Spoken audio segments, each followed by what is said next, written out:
Senhor presidente, senhoras senadoras, senhores senadores, telespectadores da TV Senado, ouvintes que nos acompanham pela Rádio Senado.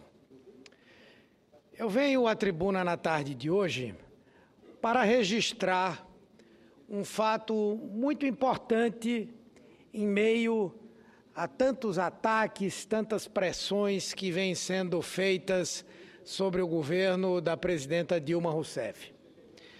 O Brasil recebeu ontem um significativo sinal externo de confiança na solidez da sua economia e do compromisso da presidenta Dilma com os fundamentos macroeconômicos que norteiam seu governo.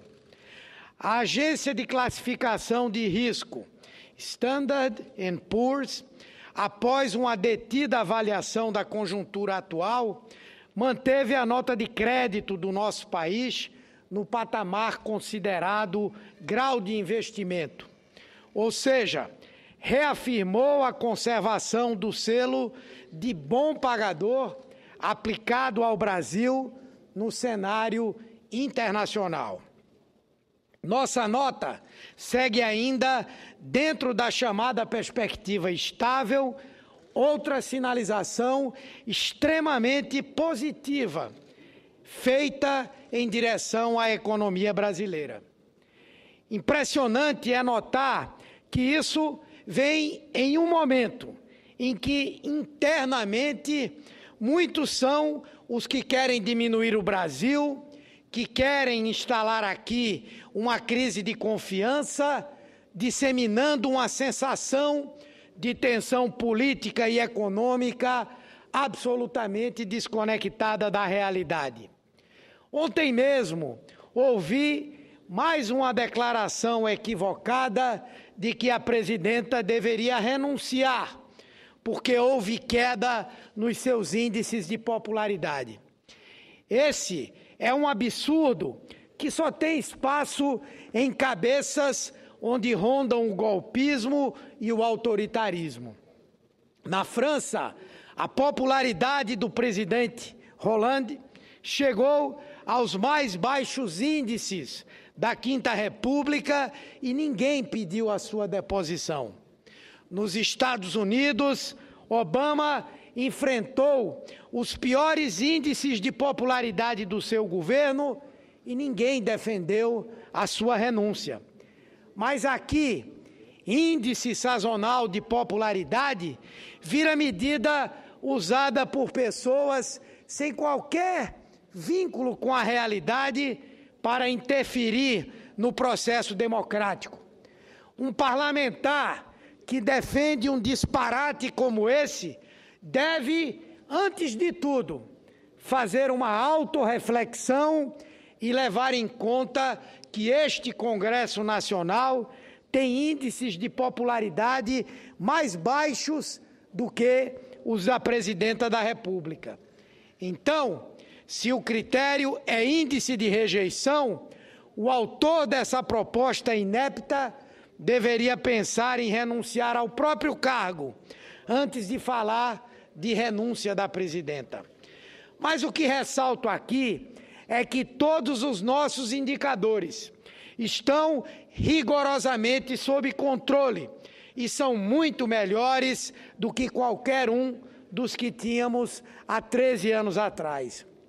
Isso é o que reconhecem as agências internacionais ao demonstrarem sua confiança no ajuste fiscal proposto pela presidenta Dilma para manter firme a nossa economia.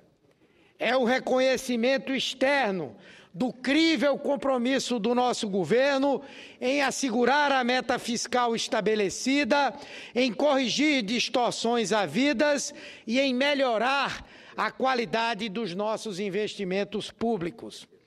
E isso nos remete imediatamente a outro ponto central do debate: a responsabilidade do Congresso Nacional sobre esse tema. O documento divulgado pela agência citada deixa claro que a Câmara e o Senado são imprescindíveis na análise e na votação do ajuste que ratificará a credibilidade brasileira aos investidores externos.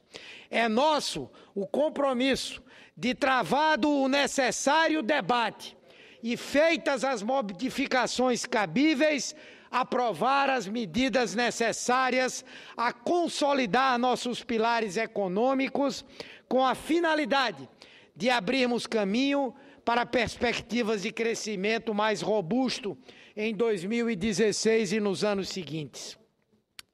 O governo tem travado um debate franco e aberto com todos os partidos, sem distinção, sejam eles aliados ou opositores.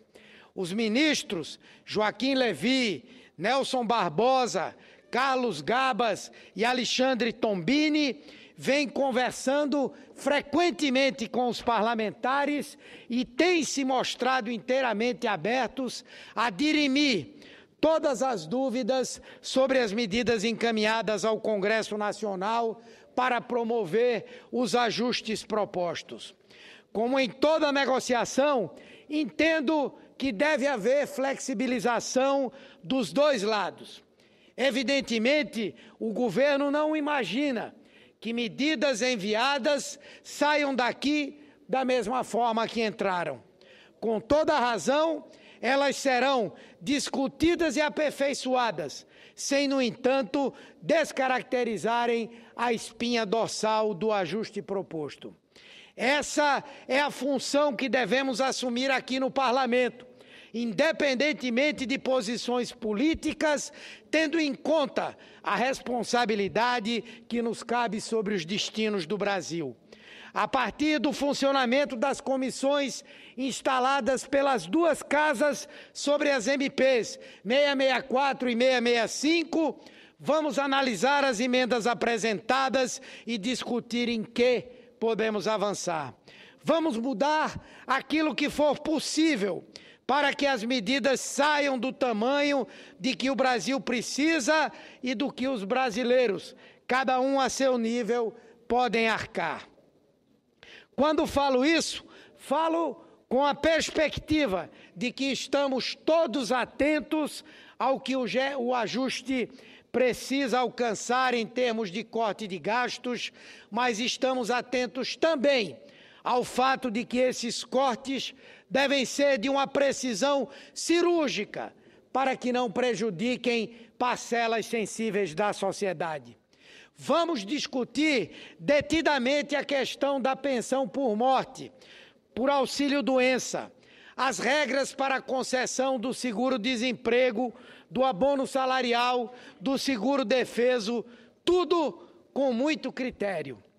Como também discutiremos com rigor a questão das desonerações da folha de pagamento e de subsídios a determinados setores, alguns deles já muito prejudicados, como é o caso do setor sucroalcooleiro. Todos somos conhecedores de que enfrentamos a maior seca dos últimos 100 anos no Nordeste e que, por razões óbvias, a agricultura tem sido terrivelmente afetada. A lavoura da cana-de-açúcar está entre aquelas que mais sofrem os efeitos adversos do clima e, consequentemente, da crise econômica. Já se calcula em mais de 67 bilhões as perdas desse setor, responsável pelo sustento de centenas de milhares de famílias em diversas partes do território nacional, em especial no Nordeste.